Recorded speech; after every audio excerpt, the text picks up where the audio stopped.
Welcome to another episode of 50 Shades of Shilamita with your hostess, Shilamita.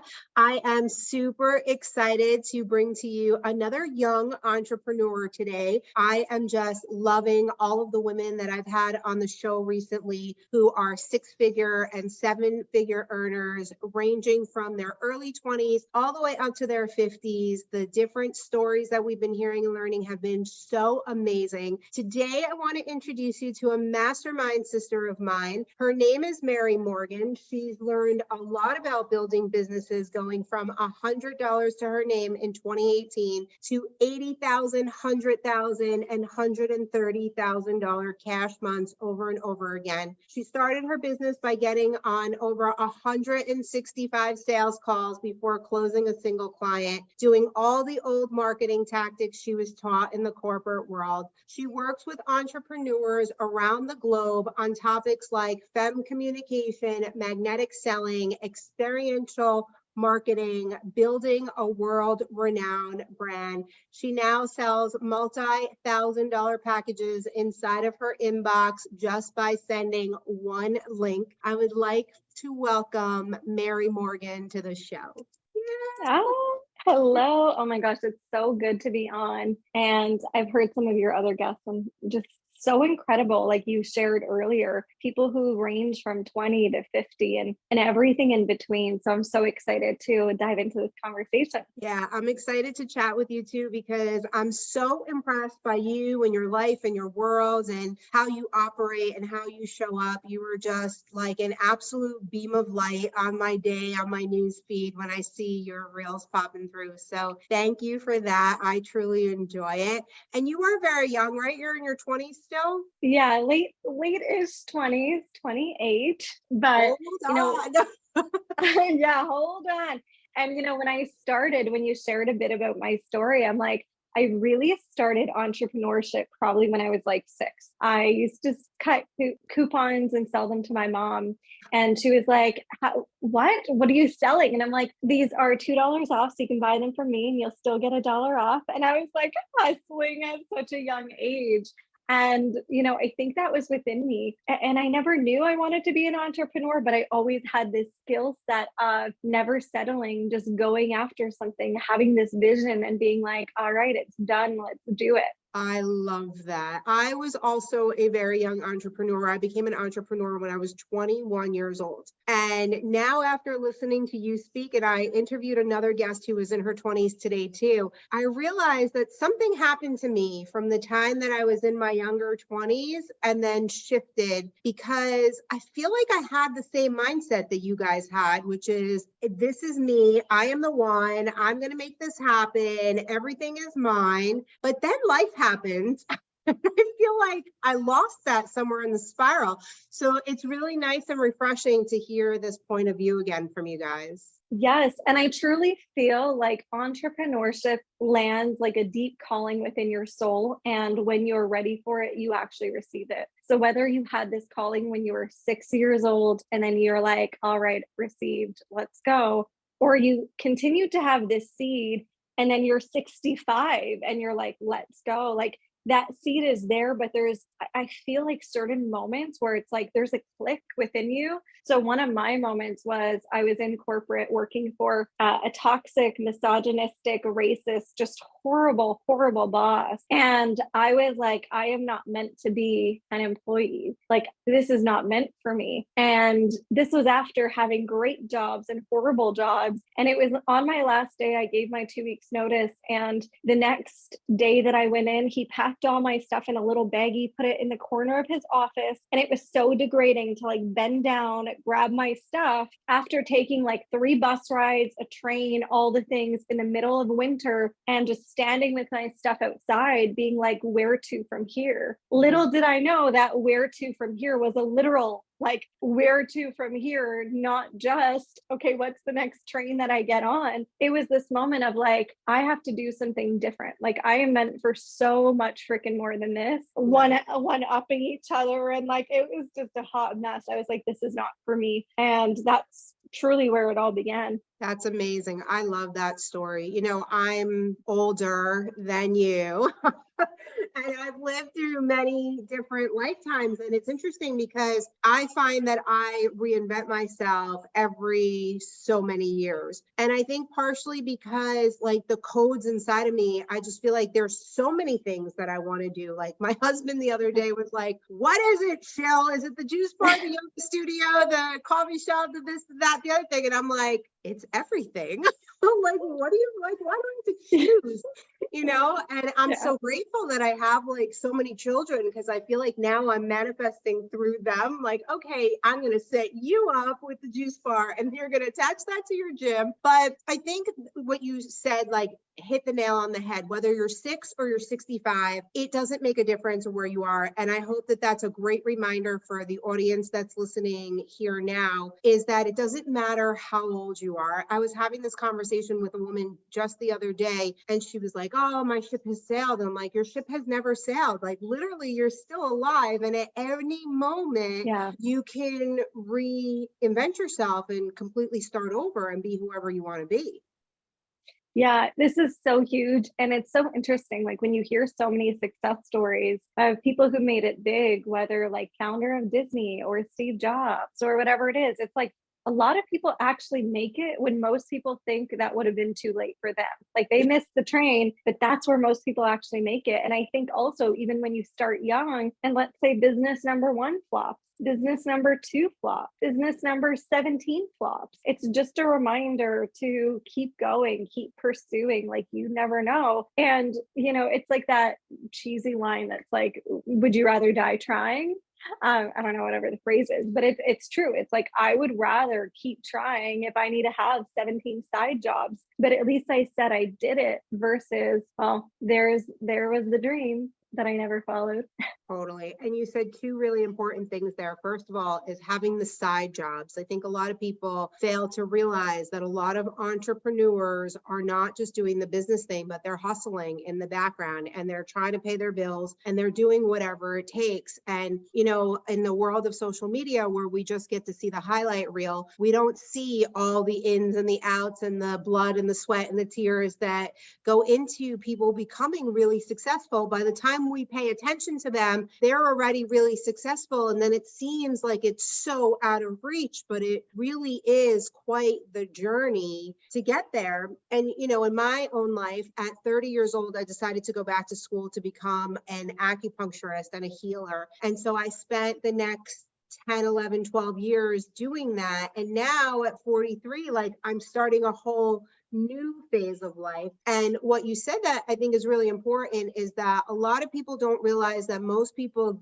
have their success later on in life. And that's been my problem because I've been very successful since I was in my 20s all the way through. But then you go through like these lulls, right? Where like business is amazing and then I get bored and then I go back into a lull. And I tend to forget that I'm only 43 and I still Yeah. have like this whole lifetime still available for me to live. And part of my problem is that I've always wanted it and I want it now. I want it in this second and there's like no wiggle room. So this phase of my life is really just trying to enjoy the moment, to Yeah. live in the present moment and not be 20 steps ahead of where I should be right now. 100%. And it's like, it reminds me of, I used to ask my trainer, I swear, almost every workout, I'm like, when am I going to see abs? When am I going to see abs? And she's like, well, you just had chocolate cake last night and you missed your workout last week.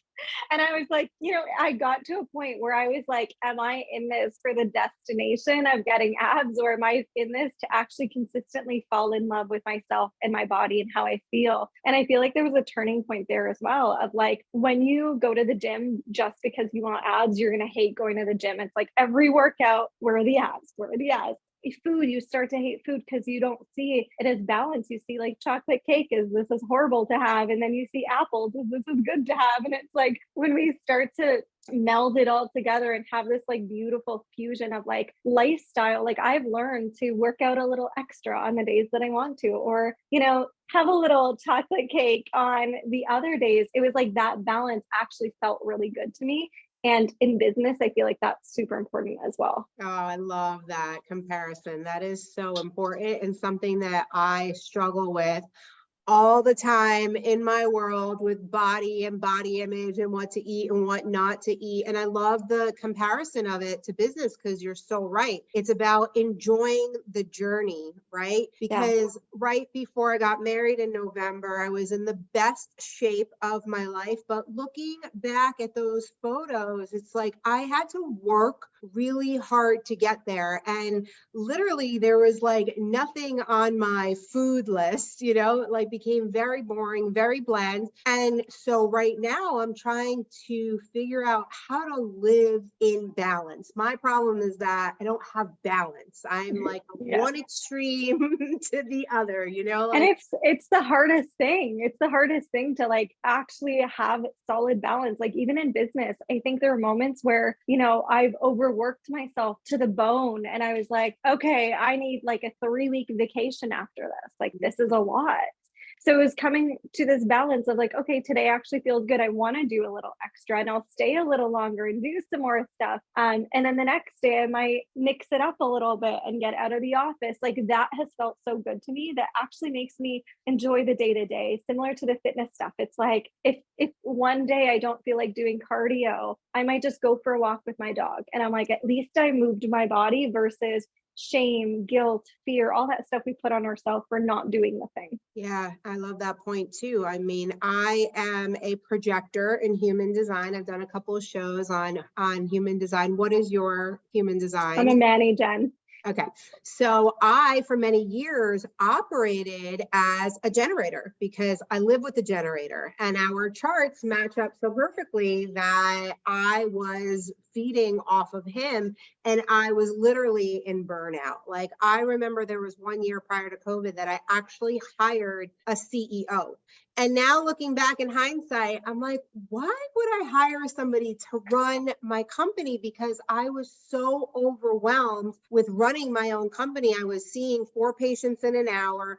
Plus, I was already in the online world. So I was trying to get my author speaking career going.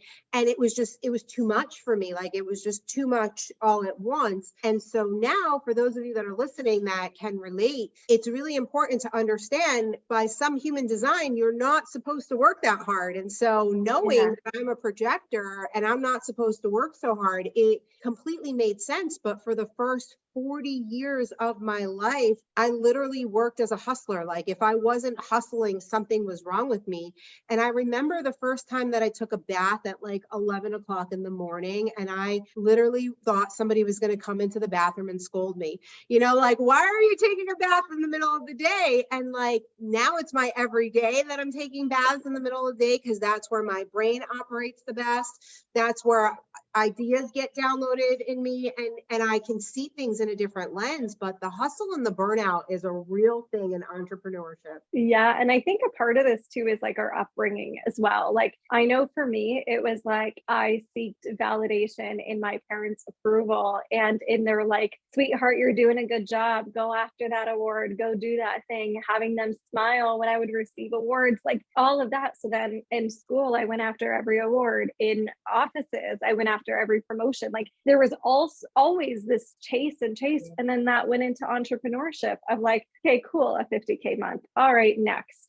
But I never appreciated it. I never fell into it.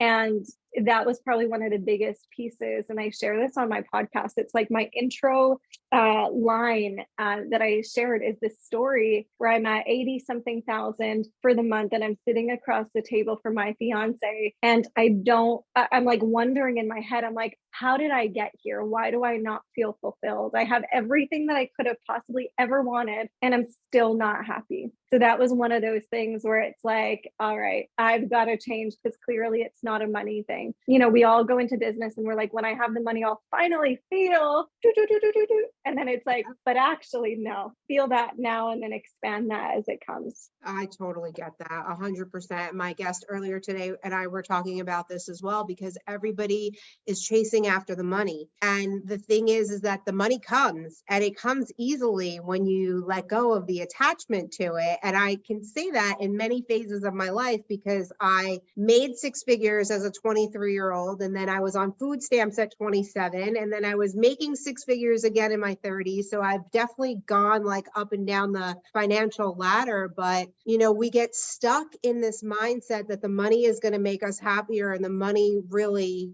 doesn't. Like, and it's hard. I know it's hard for like a listener to really understand that when they have nothing, because when I was on food stamps, if you said that to me, like I probably would have laughed at it too. Yeah. But now experiencing it in such a big way and understanding that even when you have all the money in the world and you have every single one of your desires, there's still this void, this lack energy that you have to deal with, because it's not about the money and it's not about the things. It's about the inner fulfillment and the inner work and the spiritual work. Yeah. And it's just the same way of like, let's say you have nothing and you wanted vanilla cake and someone said, yeah, I've got you. I'm going to get you that cake. I'm so excited. It's going to be amazing. And they bring you chocolate cake instead. And you're like, and you have nothing, but you're still like, but I thought you were getting vanilla. Like, yes, I'm appreciative, but I'm not. So sometimes there's still like, even when we have nothing, sometimes it's still this lack of, but it should have looked like this. Yeah. Oh yeah, I do have a spouse, but he should have supported me like this. Oh, I do have this, but it should look like this. So lack still comes up whether we have everything or nothing, right? And I think what's so interesting is when I hit my first six-figure month, it happened completely on accident. And I didn't expect it and I didn't try for it. And I was like, oh my gosh, like what just happened? It was like I was on a flow. Everything was just easy and fun and simple. And then the next month, and this is what most entrepreneurs I work with do, and what a lot of us do, is we go, okay, let's recreate it. And I go, okay, what did I sell? How did I sell it? Where did I sell it? Okay, let's do it again. And that month was a flop. Or that's how it felt to me. And it was like, you can't recreate something that wasn't created in that way. And I think this is such a big piece, because when we have a big milestone or we have success in a way, I feel like sometimes having it makes us then be like, okay, how do I recreate it? Or how do I keep doing it? And we lose the magic, we lose the fire, because we're trying to force and feed it a certain way, and it's not meant to look like that. Yeah, I can totally relate to that. My best year as an acupuncturist was a $500,000 year. And looking back in hindsight, like I didn't even enjoy it, you know, because I was so busy chasing the million. I wanted to be a millionaire so bad in my mind that I stopped enjoying what I was doing, and it became a numbers game. And once it became a numbers game, it totally flopped. And then COVID happened, right? And in the heart of COVID, it was like, gosh, I don't need any of this, right? Like no dollar could ever match up to the things that we were living through.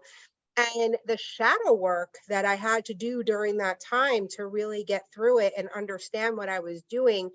And the lesson of living in the now came to me then. It was like, okay, I get this now in a different way than I've gotten it before. And it's all about that inner happiness. If you're not working on the inner happiness, no business will ever make you happy. Yeah. And I love that you said living in the now. Like, I think a lot of people said this to me, and I was like, well, duh, like be present, be in the moment, live in the now. And then it's like, but what do we actually do is we often are never in the now. It's like, I would be anxious about the future or anxious about the past, and then never in the present. And it's like I was robotic or just going through the motions. And the way I saw it was like, looking back, it's almost like I saw everything in grayscale. Like I didn't actually feel it. I was just doing it. And anything that kind of made me quote unquote happier was easy. I just did it, and I just followed and followed and followed. And it was like, that's why I wasn't happy. And really, when I tried to be intentional, and this is something I'm still working on, like, and it's quite difficult even still for me to keep coming back to center, keep, put the things down, like, let's go make some matcha, put the computer and the stuff down, let's go for a walk. Like, consistently getting into this has been a habit, but I've also noticed, like, even small things, like just sitting for a couple seconds and just listening to, what can I hear right now? What can I feel? What can I see around me? And then, okay, let's get back into it. Even if it starts, like, that was one of the earliest things I started with, was like, just take 2 seconds or 3 seconds and then build up. Now go for a walk. Okay, now now take the bath, now do the thing, like keep expanding and expanding, but just start, even if it's 2 seconds. I think that's so important. And that's a really great piece of advice for the audience, because most of us are living in autopilot 95% of the time. So you're in repeat on the things that you're doing day in and day out. And the reason why you haven't found success, quote unquote success, because that looks different for everybody, or you haven't achieved the things you want to do, or you haven't been to the places you want to see, it's because you're not intentionally, consciously being aware that you even desire those things, right? So it's not until you see it in somebody else. And if you're not in the right mindset, then you're going to look at that person with jealousy and envy, instead of looking at that person and be like, oh, well, that's evidence that that can happen for me. And Yeah. it's such a big piece of the puzzle. I remember, at some point when I had decided that I was going to give up my acupuncture practice, I was at my husband's office and his brother came in and was like, oh, do you want to go like wherever for lunch today? And I remember getting so triggered, because I was like, is this what you do? You go to lunch in the middle of the day? It was like, you would have thought he was having an affair. Like, I'm like, you go to lunch? Like, who does that? And I came home and I had to sit with myself and be like, what is wrong? Like, why did that bother you so much? And it was because in all my years of being an entrepreneur, I never went to lunch. Like, why not? Like nobody was there telling me that I wasn't allowed to do that. It was like a restriction that I put on myself. Like I couldn't stop my day in order to go to lunch or, like have a conversation with somebody, but those are the things that if you start doing those things and breaking the routine and breaking the habit, you actually start to manifest more into your life, because you're allowing for your brain and your consciousness to open up and to expand to other things. This is so huge. And I think a lot of us don't even realize some of these little patterns that we do. Like for me, when my fiance and I moved in together, it was like little things that I just noticed that I was like, holy cow, why am I like this?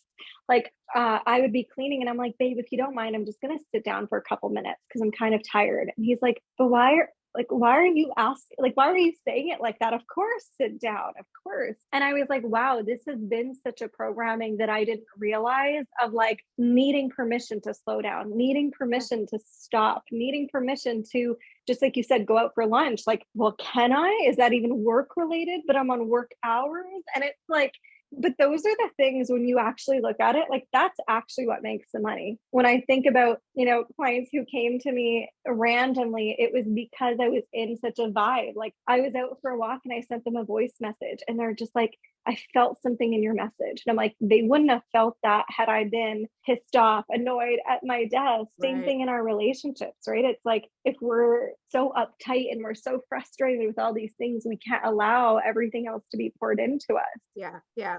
That's why people don't understand. But my husband and I, we travel a lot. And the reason why we travel a lot is because in our everyday world, we start to forget. We start to forget that we love each other and that we're in this union together. And, it's like kids and business and all these things. And then we fuse together for a couple of days together. And it's like, oh, I really like you. I like hanging out with you and I like eating with you. And then we come home and it's like, oh, I miss you. I miss being with you. And within 24 hours of being home, like last night we came home from vacation and he got in the bed. I'm like, I don't want to be your friend right now. He was like, what? I got mad at him for something. I'm like, I don't want to be your friend right now. It's like that fast that you come back and you have to switch things up in order for that to happen. Yeah, I think this is so interesting. I think a part of this too is like adding, if you live a really routine life, like adding little things that are like mini vacations or many things that take you out of the day to day. Like for us, we started doing like theme nights where someone would plan for someone else the theme. So he did like an interstellar night and we watched the movie and he put like little stars that were just like fairy lights and it was really sweet. And then the same thing, like I did like a cute little high tea set and it was really pretty, but it could honestly just be like going out for a walk, finding a really beautiful beautiful location in the city that you're in, and just getting out together, going out for a hike, going out for a walk. Like instead of just the day-to-day walk that's like a circle around the block, like find somewhere really beautiful, even if it's like 10, 20 minutes out, whatever it is, or a drive. Even just the drive itself, like pulling up the window, sorry, pulling up, lowering the windows. Oh my gosh, I'm going like this old school car. Stop it. All right. Yes. I know those of you listening on audio, you know what I'm saying when I talk roll up windows. See, I'm not that young. Okay. So I was just gonna say, now you're not that young if you know about roll-up windows. Yeah, exactly. So, getting in that fresh air, like just honestly, even just getting Starbucks, having my hair blow in the window, like I feel like millions of dollars. And that's something that anyone can do. Like it doesn't take that much effort and time. And to me, that feels like a mini vacation, but it's finding like this stuff that you love, that you find enjoyment, and just adding more in your day to day. Yeah, I agree. This podcast or show, whichever way you're watching or listening, started off as business, but these are the most important things about business, about life, about relationships. It's really that awareness and that consciousness and finding the things that you love and adore. Like I have a lot of people that'll say to me, but you have money, so it's different. And like the truth is that I didn't always have money. And in order for me to manifest money, I needed to get myself to a place. And, like I love beauty, like luxury, like anybody touching me, I love. And so when I was on food stamps, I needed to be creative in order to do that kind of stuff because I couldn't afford, and I say that in quotations because it just wasn't in my budget, right? To go get a blowout every week. But I found a hair school that did blowouts for $5. So it was like, and then I found a massage school that did massages for $10. And then I found so it was all the things that I desired. I started thinking outside of the box, and I'm like, okay, well, a massage therapist has to learn how to become a massage therapist, and before they're licensed, they have to do hours. So that holds true for every single profession out there. So whatever it is that you like, when I was in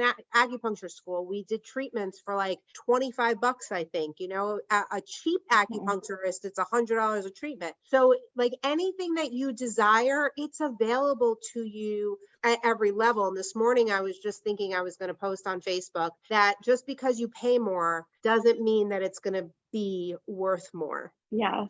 Because I'm finding that now that I'm at this level, there's this part of me that feels like I'm supposed to be spending more or buying more. And I've had a couple of instances recently where that hasn't been the best scenario. Just because I paid more didn't mean that I had like the best experience. And so those are actually money problems, right? The more money you have, the bigger your problems are.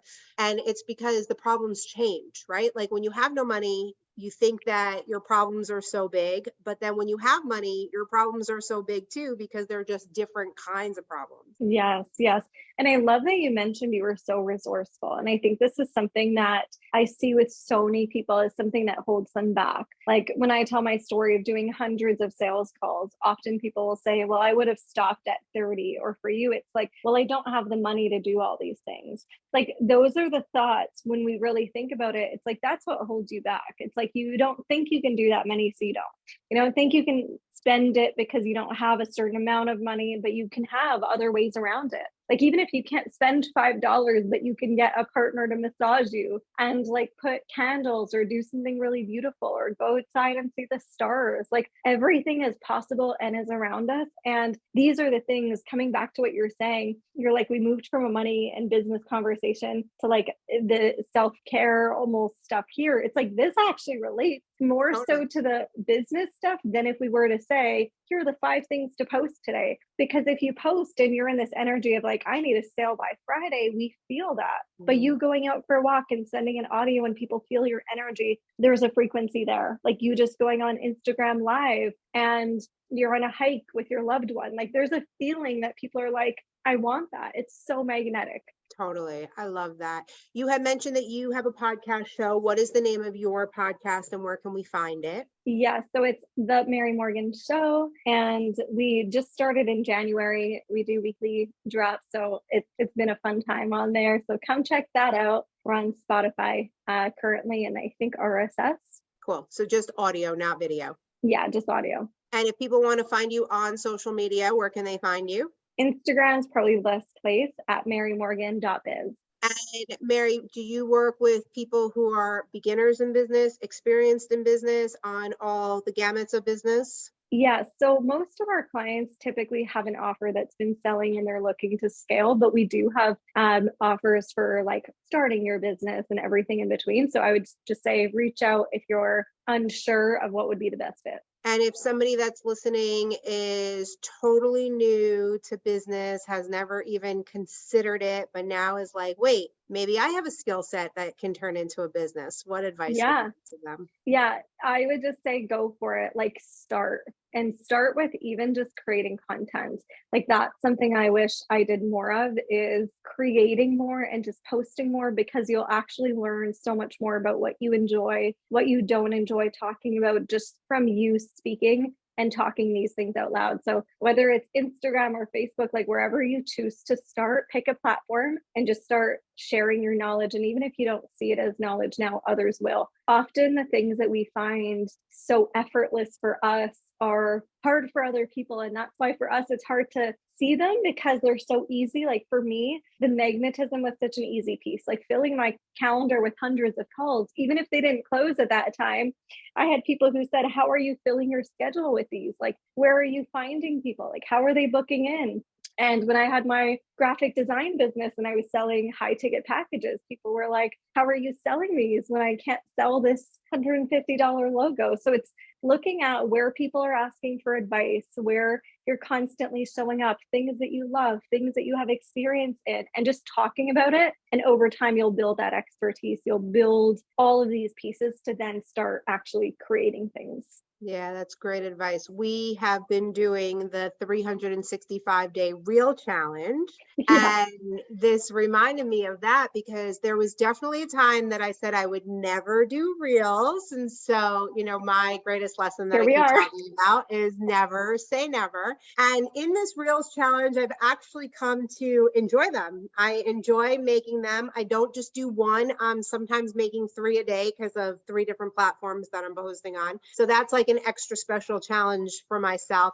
I've given myself leeway to not do it every day. So that's also been good, is right, like giving yourself permission to not have to do the thing, but also having the commitment. Because I think what a lot of people fail to understand in entrepreneurship is that the thing that separates a successful entrepreneur and an unsuccessful entrepreneur is the commitment to showing up every day, even when you don't want to show up, even when you think it's not working, even when it gets hard. Like we all have those days. And I'm sure that you at your level of business right now have those kinds of days, right?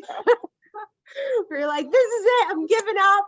Yeah, but I love that you mentioned commitment too, because it's like there needs to be a good balance of giving leeway, but also if I committed to something, like I honor that commitment. So for me, like with this Reels challenge, I committed every single day, no matter what, whether I'm tired, I don't feel like it, like I'm going to post. But it does mean that some days I'm creating more. So I have already a backlog of content. And then I just post it and it takes like 10 seconds, or I can ping my team to post it if you have a team. But it's creating, like for me, that's been really helpful, is creating like a backlog or a catalog of different pieces that I can keep reusing or leveraging. So those moments where if I wanted to take a full week off, I can, and I still have content that can go up without feeling this hard pressure of like, no, you need to create right now, because there's nothing harder than like sit in front of a computer or phone and create. Mm-hmm. I totally get that. And, I've been a content creator since 2017. So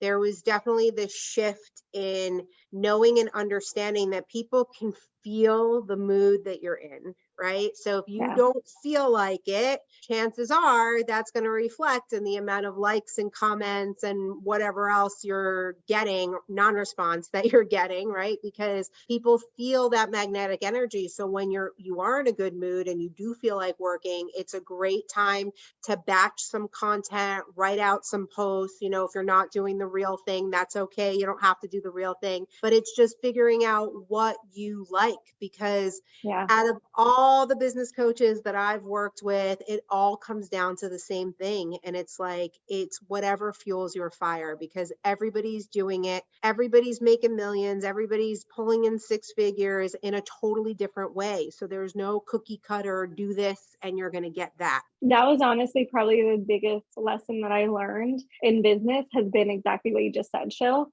Like, everyone is going to have their way. And what I thought coming into this online space was there were so many people who were like, this is the only way. Like, start a funnel, do this, do that. All right, step one, done, check. But it's really recognizing that whether someone says it or not, like, these are all different pathways that you can use. You can use some of it or all of it or none of it, and that's all perfect.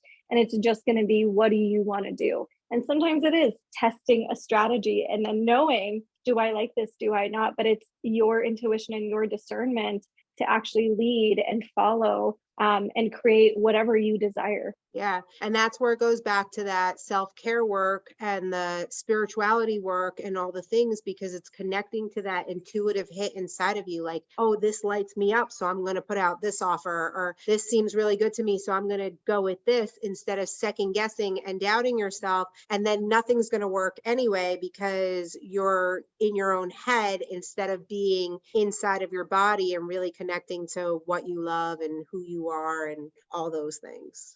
100%. Yay. Well, it was So so good. great chatting with you, Mary. I loved having you on the show. For those of you that are new to the show, thank you so much for listening, for finding me today. For those of you that come back every single week, I love you and I appreciate you. I'm so grateful for you. For those of you that are new, I put out a new show every Wednesday and every Friday. In the morning, it drops on your favorite podcast listening station. And at 6 p.m. Eastern time at night, it posts on my YouTube channel at 50 Shades of Shilamita. I hang out on Instagram at 50 Shades of Shilamita and goddess_of_gratitude. I also hang out on Facebook at Shilamita Cooperstein. I mentioned my YouTube channel, and I love Pinterest. I am the Pinterest queen. I love to entertain. So definitely check out my Pinterest. I hope to see you guys soon. Any last words of wisdom for our audience, Mary? I would just say, like, what's something that you can do that's braver and more courageous than what you did yesterday, and just start taking daily actions and steps towards things that you desire. I love that. That's the perfect way to end the show. You could check out my website, www.shilamida.com. It's SHILAMIDA. Thanks again for joining us. See you soon.